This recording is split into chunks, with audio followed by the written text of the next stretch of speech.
Hello students, welcome to my channel. So student, जैसा कि आपके बीए सेकेंड ईयर के थर्ड सेमेस्टर में जो आपका एजुकेशन है यानी शिक्षा शास्त्र, तो उसका जो एनईपी 2020 के अकॉर्डिंग न्यू सिलेबस है वो मैंने अपने चैनल पर अपलोड कर दिया है कि आपको क्या क्या चीज़ें पढ़नी है अपने एजुकेशन के अंदर अपने थर्ड सेमेस्टर में।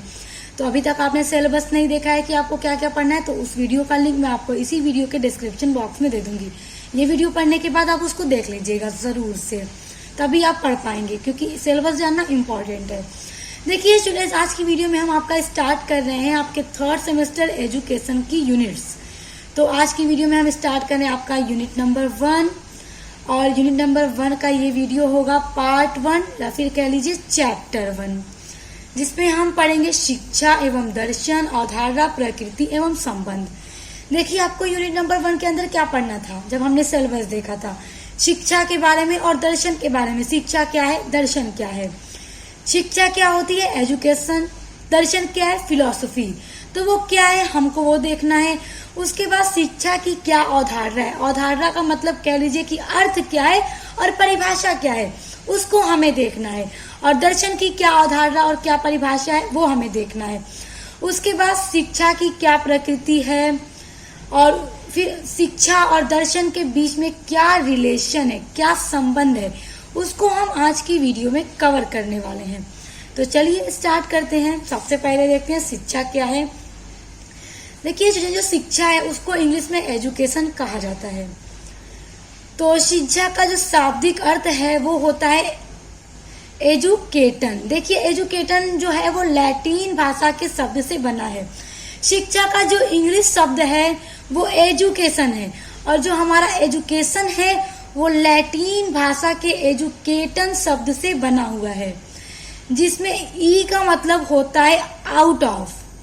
आउट ऑफ का मतलब अंदर से बाहर, यानी कि जो भी हमारे अंदर की भावनाएं हैं या हमारे अंदर जो भी विचार आता है, जो भी चीज को लेके जब भी हम कोई नई वस्तु देखते हैं या फिर कोई अच्छी चीज देखते हैं या बुरी कोई भी चीज, तो उसको लेकर उसके प्रति हमारे अंदर जो भी भावना उत्पन्न होती है, जो भी विचार आता है, जिसको हम बाहर की ओर प्रकट करते हैं, तो क्या है, ई का मतलब है अंदर से बाहर करना।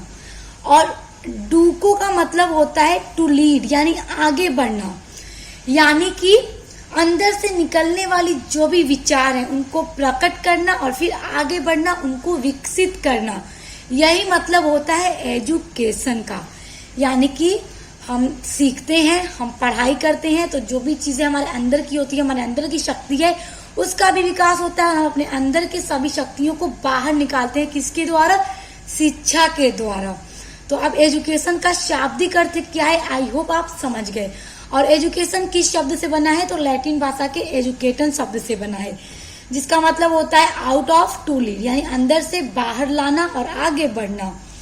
अब देखिए, जो शिक्षा है वो संस्कृत भाषा के संस्कृत धातु के शिक्ष शब्द से बना है, जिसका मतलब होता है सीखना या फिर ज्ञान प्राप्त करना। देखिए, शिक्षा किस धातु से बना है, संस्कृत भाषा के शिक्ष धातु से। तो एक छोटा सा प्रश्न आ जाता है आपके एग्जाम में कि शिक्षा शब्द किस शब्द से बना है, तो संस्कृत धातु शिक्ष से बना है, और शिक्ष का मतलब होता है सीखना या फिर ज्ञान प्राप्त करना। हम एजुकेशन अपने शिक्षा में क्या करते हैं, हम सीखते हैं, हम पढ़ते हैं, हम ज्ञान प्राप्त करते हैं। तो शिक्षा का शाब्दिक अर्थ क्या है आप समझ गए। शिक्षा कैसे बना है, किस शब्द से बना है, आप ये भी समझ गए। तो आगे बढ़ते हैं, आप देखते हैं शिक्षा का संकुचित अर्थ।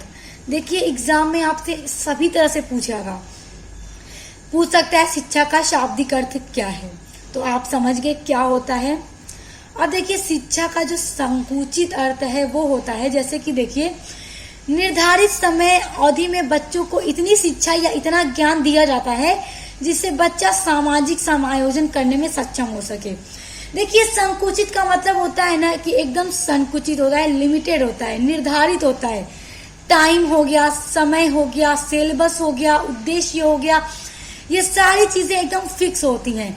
जैसे हम विद्यालय की बात करें, स्कूल की बात करें, स्कूल में क्या है, निर्धारित समय कि 8 बजे से 1 बजे तक स्कूल चलेगा, ये आपका समय फिक्स है।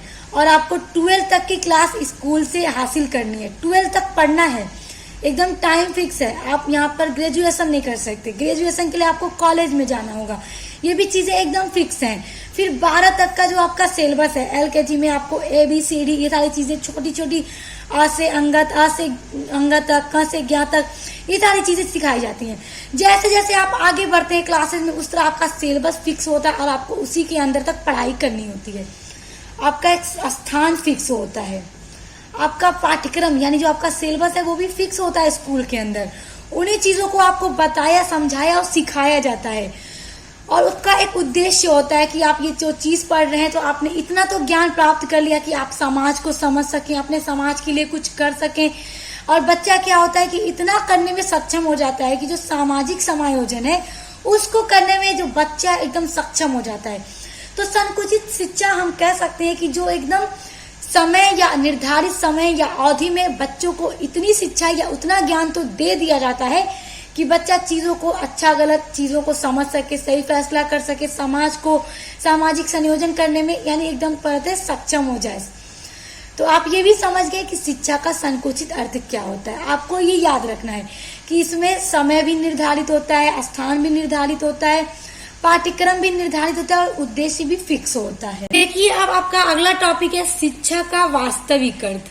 देखिए शिक्षा यानी एजुकेशन का जो वास्तविक अर्थ है, आप वास्तविक अर्थ को व्यापक अर्थ भी कह सकते हैं। व्यापक का मतलब होता है स्टूडेंट्स बहुत बड़ा, यानी जो कभी खत्म न हो, उसको हम कह सकते हैं शिक्षा का वास्तविक अर्थ। देखिए शैशवावस्था, जब बच्चा पैदा होता है तब से लेकर वो सीखता है। देखिए शिक्षा का मतलब सिर्फ ये नहीं है कि जो हम स्कूल में पढ़ाई करते हैं, जो सब्जेक्ट पढ़ते हैं वही हमारी शिक्षा है। शिक्षा का मतलब होता है स्टूडेंट्स, जो हम अपने परिवार में अपने बड़े लोगों से, अपने समाज के लोगों से, अपने समाज से जो भी अच्छी चीजें हम सीखते हैं, ग्रहण करते हैं, वो भी एक तरह से हमारी शिक्षा है, हम ज्ञान प्राप्त कर रहे हैं। तो देखिए वास्तविक अर्थ में होता है कि जब बच्चा पैदा होता है वो अपनी शैशवावस्था से लेकर चीजों को सीखने लगता है, उसके बाद बाल्यावस्था में जाता है, उसके बाद किशोरावस्था में जाता है, प्रौढ़ावस्था में जाता है, वृद्धावस्था में जाता है और फिर मृत्यु तक। क्योंकि वृद्धावस्था में क्या है, व्यक्ति बूढ़ा हो चुका है और मृत्यु तक, अपने मरने के टाइम तक वो इस संसार से सीखता ही रहता है, ज्ञान को प्राप्त करता ही रहता है। पढ़ाई कभी खत्म नहीं होती, पढ़ाई का कभी अंत नहीं है, ज्ञान का कभी अंत नहीं है। व्यक्ति खत्म हो जाता, व्यक्ति का अंत हो जाता, मगर शिक्षा का अंत, ज्ञान का अंत कभी नहीं हो सकता। तो इसीलिए कहा गया है कि जो शिक्षा का व्यापक या फिर वास्तविक अर्थ है, यानी बच्चा अपने बचपन में जब वो पैदा होता है तब से धीरे धीरे सीखते सीखते वो अपने मृत्यु तक, यानी इन सभी अवस्था से जब होकर वो गुजरता है, इन सभी टाइम से जब होकर वो गुजरता है, तो वो हर एक चीज को सीखता रहता है। ऐसा नहीं कि छोटा बच्चा चीजों को नहीं सीखता, छोटे में बच्चा जब जो भी चीजें देखता है उन्हीं के हिसाब से वो सीखता है।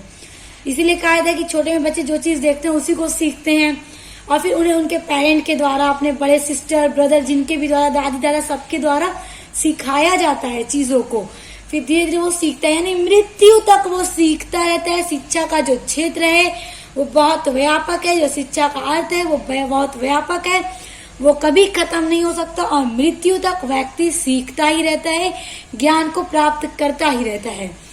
तो शिक्षा का जो वास्तविक या व्यापक अर्थ है, आई होप आप वो भी समझ गए होंगे। अब हम देखेंगे शिक्षा का अर्थ एवं परिभाषाएं।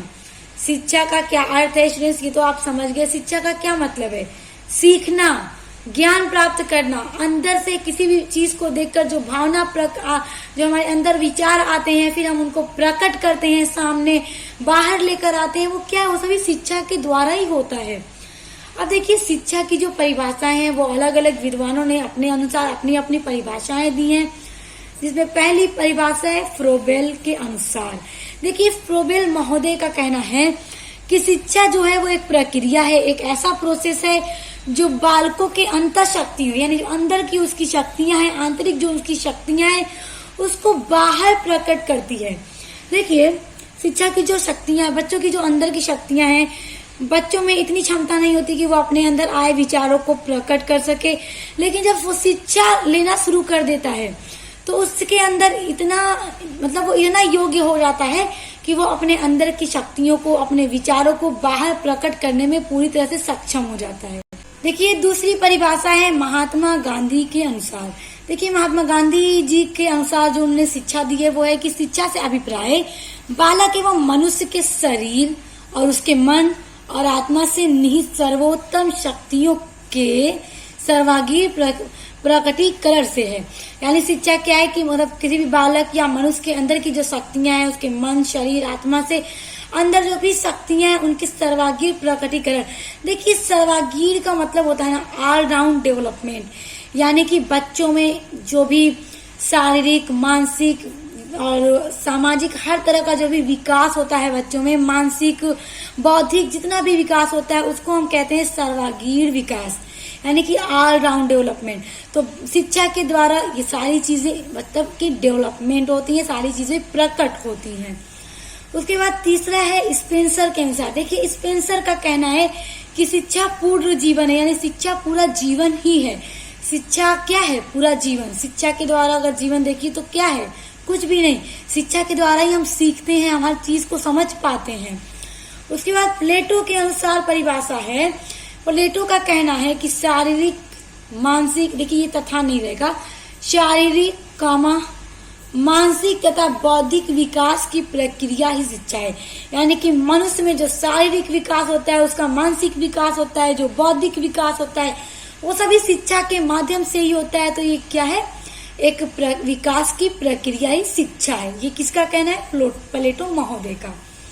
उसके बाद अरस्तु के अनुसार, अरस्तु का ये कहना है कि जो शिक्षा है, शिक्षा का अर्थ होता है कि एक स्वस्थ शरीर में, यानी मनुष्य का जो स्वस्थ शरीर है, हेल्दी जो बॉडी है, उसमें स्वस्थ मन का निर्माण करना शिक्षा का एक कार्य है। कि मनुष्य के शरीर में एकदम स्वस्थ मन का निर्माण शिक्षा के द्वारा ही होता है। तो यहाँ पे मैंने आपको 5 परिभाषाएं बता दी हैं, जो कि बहुत अच्छी और छोटी छोटी परिभाषाएं हैं। आप इनको अच्छे से याद कर लीजिए, कम से कम 2 से 3 परिभाषा आप अच्छे से याद कर लीजिएगा, क्योंकि जब एग्जाम में पूछेगा तो आप परिभाषा जरूर लिखिएगा।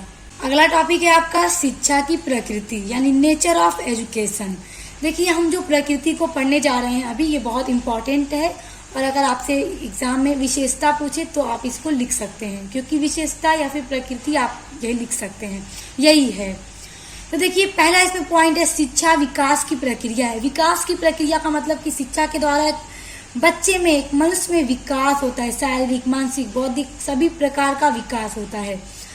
दूसरा है कि विद्यालय में दिए जाने वाले ज्ञान तक शिक्षा सीमित नहीं है। देखिए विद्यालय में जो भी सब्जेक्ट्स हम पढ़ते हैं तो वहीं तक शिक्षा सीमित नहीं होती। आप ये मत समझिए कि वही हमारी एजुकेशन है जो हम विद्यालय में जाकर लेते हैं। जो भी शिक्षा हम अपने घर में, अपने परिवार के सदस्यों से सीखते हैं, अच्छी चीजें अपने समाज में रहने वाले लोगों से सीखते हैं, समाज से सीखते हैं, तो हम कहीं से भी अच्छी जो भी शिक्षा ग्रहण करते हैं, जो भी ज्ञान प्राप्त करते हैं, वो सभी एक शिक्षा ही है। हम उसके द्वारा अच्छी अच्छी चीजों को समझते हैं, हम हर चीज का ज्ञान प्राप्त करते हैं। तो कभी ये मत समझिएगा कि जो हम स्कूल में जाके पढ़ते हैं वहीं तक हमारी शिक्षा क्या है, सीमित है, लिमिट है, उसकी लिमिटेशन है वहीं तक। नहीं, जो भी हम अपने परिवार से, अपने समाज से, विद्यालय से, कॉलेज से, हर जगह से सीखते हैं, हर जगह से हम शिक्षा प्राप्त करते हैं, ज्ञान प्राप्त करते हैं। तीसरा है शिक्षा आजीवन चलने वाली प्रक्रिया है। आजीवन चलने वाली प्रक्रिया का मतलब कि मनुष्य का अंत हो जाता है, मगर शिक्षा का अंत कभी नहीं होता। बच्चा पैदा होने से लेकर अपने मृत्यु तक, अपने बुढ़ापे तक शिक्षा प्राप्त करता है। हर तरह से वो ज्ञान ही प्राप्त करता रहता है। यानी आजीवन चलने वाली प्रक्रिया का यहाँ पर यही मतलब है कि शिक्षा कभी खत्म नहीं होती, कभी बुरी नहीं होती। अगला है आपका शिक्षा बच्चों के सर्वांगीण विकास की एक प्रक्रिया है। सर्वांगीण मैंने अभी आपको बताया all round development. All round development का मतलब कि बच्चों में जो भी शारीरिक, मानसिक, बौद्धिक सभी तरह का विकास होता है उसी को कहा जाता है सर्वांगीण विकास। तो बच्चों में सभी प्रकार की जो भी विकास होता है उसकी एक प्रक्रिया है। अगला है आपका शिक्षा द्विध्रुवीय प्रक्रिया है। द्वि का मतलब 2, ध्रुवीय यानी कि देखिए जो शिक्षा होती है उसमें एक टीचर भी होता है, टीचर होता है और स्टूडेंट भी होता है। तो टीचर क्या है, बच्चों को क्या करता है, सही रास्ता दिखाता है, चीजों को सिखाता है, समझाता है, उसका मार्गदर्शन करता है, और स्टूडेंट उन सब चीजों को सीखता है और आगे बढ़ता है। तो एक कह सकते हैं कि एक ध्रुव टीचर है, दूसरा ध्रुव स्टूडेंट है। तो इसलिए जो शिक्षा है वो द्विध्रुवीय प्रक्रिया है, क्योंकि बिना टीचर के भी हम शिक्षा प्राप्त नहीं कर सकते। देखिए, टीचर का मतलब हम अपने भी, अगर हमारी माँ है घर में जो हमें छोटे से ही बच्चों को सिखाने लगती है, तो जो माता होती है, जो मदर होती है, वो हमारी पहली शिक्षिका होती है, हमारी पहली टीचर होती है, जो बचपन से ही हमें चीज़ों को सिखाने लगती है। उसके बाद हम स्कूल में जाते हैं, वहाँ भी हमें अच्छे अच्छे टीचर मिलते हैं जो हमें हर एक चीज़ को सिखाते हैं। तो मैं एक ध्रुव टीचर है तो दूसरा ध्रुव स्टूडेंट है। ये मार्गदर्शन करता है और ये सीखता है और आगे बढ़ता है, इसका विकास होता है। तो आई होप आप शिक्षा की प्रकृति को भी समझ गए। अब हम देखेंगे दर्शन के बारे में कि दर्शन क्या होता है। देखिए, दर्शन को इंग्लिश में कहा जाता है फिलॉसफी। देखिए यहाँ पे वाई, दर्शन का मतलब होता है फिलॉसफी, और दर्शन का मतलब जो है देखना या फिर दृष्टि। किसी भी चीज को देखना या दृष्टि, किसी भी चीज को देखकर हमारे अंदर जो विचार आता है, तो क्या है, वो दर्शन है। ठीक है स्टूडेंट्स, क्या है, वो दर्शन है। तो अब देखिए, जो दर्शन है वो ग्रीक भाषा के फिलॉस और सोफिया शब्द से बना है।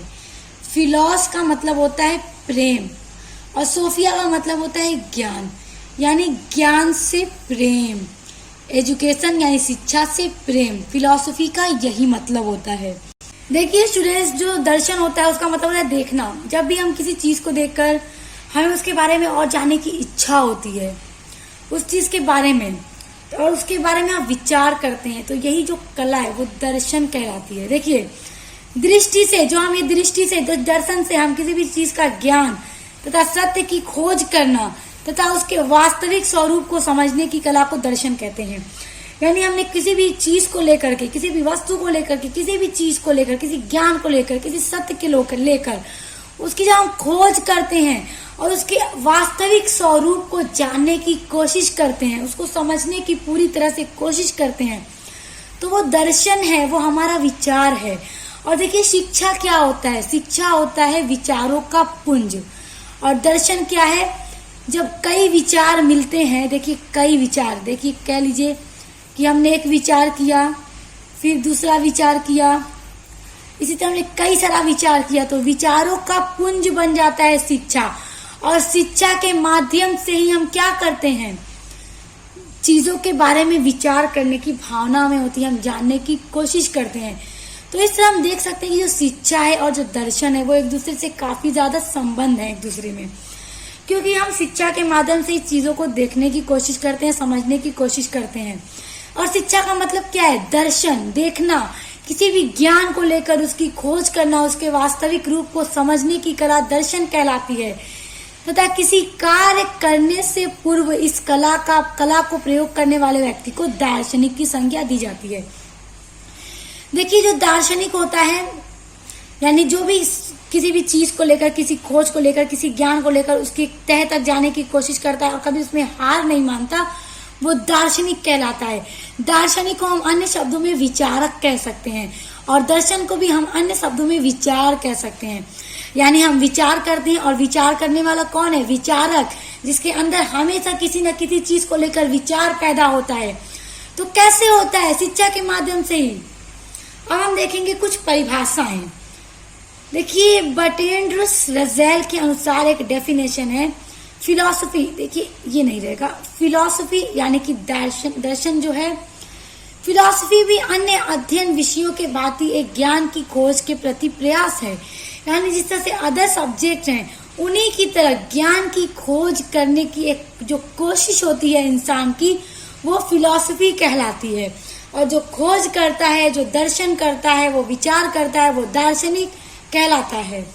अब प्लेटो, देखिए प्लेटो ने लिखा है कि जो व्यक्ति ज्ञान प्राप्त करने तथा नई नई बातों को जानने के लिए रुचि प्रकट करता है, जैसे मान लीजिए कोई व्यक्ति है, किसी भी नई नई चीजों को लेकर, नई कोई भी ज्ञान को लेकर उसको जानने में उसका अंदर इंटरेस्ट पैदा होता है, वो उसको जानने की कोशिश करता है और उसी को जानने के प्रयास में वो लगा रहता है, तथा जो कभी संतुष्ट ही नहीं होता, संतुष्ट का मतलब वो हमेशा लगा रहता है किसी न किसी चीज को लेकर।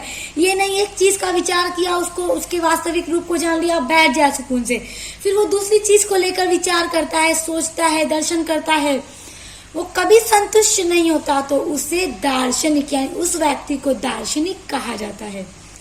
देखिए सैलास के अनुसार एक परिभाषा है कि व्यवस्थित प्रतिबिंबों के माध्यम से व्यक्ति प्रकृति तथा विश्व को जानने का अनवरत प्रयत्न ही दर्शन है। यानी कि हम अलग अलग माध्यमों से हम व्यक्ति को, प्रकृति को, विश्व को जानने की जो कोशिश करते हैं वही दर्शन कहलाता है। तो दर्शन क्या है, आई होप आप समझ गए होंगे।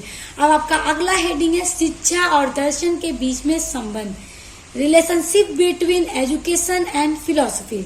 अब इन दोनों के बीच में क्या संबंध है, तो देखिए स्टूडेंट, अब देखिए शिक्षा का यानी कि दर्शन से क्या संबंध है, क्या रिलेशन है। तो देखिए जिस तरह से हमने शिक्षा की परिभाषा देखी, शिक्षा को समझा और दर्शन को समझा, तो इससे तो हम ये समझ चुके हैं और आप भी ये समझ गए होंगे कि ये दोनों एक दूसरे से काफी ज्यादा संबंध है, एक दूसरे से इन दोनों का बहुत ही घनिष्ठ संबंध है। क्योंकि देखिए दर्शन जो है उसका मतलब होता है किसी भी चीज को लेकर विचार करना, देखना, विचार करना, किसी भी ज्ञान को लेकर, सत्य को लेकर खोज करना। ये कब पॉसिबल है, शिक्षा के द्वारा। और जब शिक्षा इंसान ले रहा है, एजुकेशन ग्रहण कर रहा है, तो दर्शन ही है कि व्यक्ति चीजों को जानने का प्रयास करता है, उसको जानने की कोशिश करता है। तो इससे देखिए दोनों एक दूसरे से बहुत ज्यादा संबंधित है। देखिए एक परिभाषा है J.S. राय के के अनुसार, इस परिभाषा से हमें इन दोनों के बीच में काफी ज्यादा संबंध देखने को मिलता है। देखिए फिलॉसफी व शिक्षा यानी कि दर्शन शास्त्र और शिक्षा जो है उनका वो दोनों एक ही सिक्के के दो पहलू हैं। हम कह सकते हैं जैसे एक सिक्के में हेड एंड टेल दोनों होता है और दोनों एक दूसरे के दोनों मतलब सिक्के के दो पहलू हैं, एक के बिना दूसरा अधूरा है, दोनों एक दूसरे के बिना अधूरे हैं। तो ठीक उसी तरह शिक्षा और फिलॉसफी भी एक दूसरे के बिना अधूरे हैं, इन दोनों के बीच में बहुत ज्यादा घनिष्ठ संबंध है। देखिए फिलॉसफी जो है वो सैद्धांतिक पक्ष है तथा उसका व्यवहारिक पक्ष शिक्षा है। सैद्धांतिक का मतलब ये हुआ स्टूडेंट्स की जो हमें सिद्धांत देता है, चीजों को सोचने, समझने, उसकी गहराई तक जाने, उसके वास्तविक रूप के बारे में, स्वरूप को समझने में, मतलब फिलॉसफी हमारी हेल्प करता है। इस तरह हम कह सकते हैं कि दर्शन और जो शिक्षा है इन दोनों को हमने अलग अलग पढ़ा तो ये हमें पूरी तरह से स्पष्ट हो गया है कि दोनों का लक्ष्य क्या है कि व्यक्ति को सत्य का ज्ञान कराना यानी सच्चाई का ज्ञान देना तथा उसके जीवन को विकसित करना है। यानी हम इन दोनों को पढ़ के ये समझ गए कि व्यक्ति को मतलब कि सत्य का ज्ञान देना और उसके जीवन को विकसित करना ही शिक्षा और दर्शन का मेन कार्य है। और देखिए और इस तरह हम ये कह सकते हैं कि दर्शन तथा शिक्षा जो है उन दोनों का एक दूसरे में बहुत ही घनिष्ठ संबंध ही नहीं बल्कि ये दोनों एक दूसरे पर आश्रित भी हैं, क्योंकि इन दोनों में इतना गहरा संबंध है कि व्यक्ति के जीवन को विकसित करना, उन्हें सत्य के बारे में बताना, जानकारी देना शिक्षा और दर्शन का कार्य है। और देखिए स्टूडेंट्स इस तरह हम कह सकते हैं कि शिक्षा के द्वारा ही दर्शन का संचरण किया जाता है। और स्टूडेंट्स हम इन दोनों के बीच में एक और संबंध इस तरह से देख सकते हैं कि देखिए जो दर्शन होता है वो जीवन के वास्तविक लक्ष्य को निर्धारित करता है और जो शिक्षा होती है वो उसके लक्ष्य को प्राप्त करने में उसको पूरी तरह से मार्गदर्शन करती है। तो हम इस तरह देख सकते हैं कि शिक्षा और दर्शन का एक दूसरे बहुत गहरा संबंध है, दोनों एक ही सिक्के के दो पहलू हैं। अगर हमारा कोई लक्ष्य है वास्तविक तो उसके रास्ते में हमें मार्गदर्शन करने वाली शिक्षा है। तो हमने आज की वीडियो में शिक्षा के बारे में, उसका अर्थ, दर्शन के बारे में और इन दोनों के बीच में संबंध को पढ़ा और उम्मीद करती हूँ आपको बहुत अच्छे से समझ में आ गया होगा।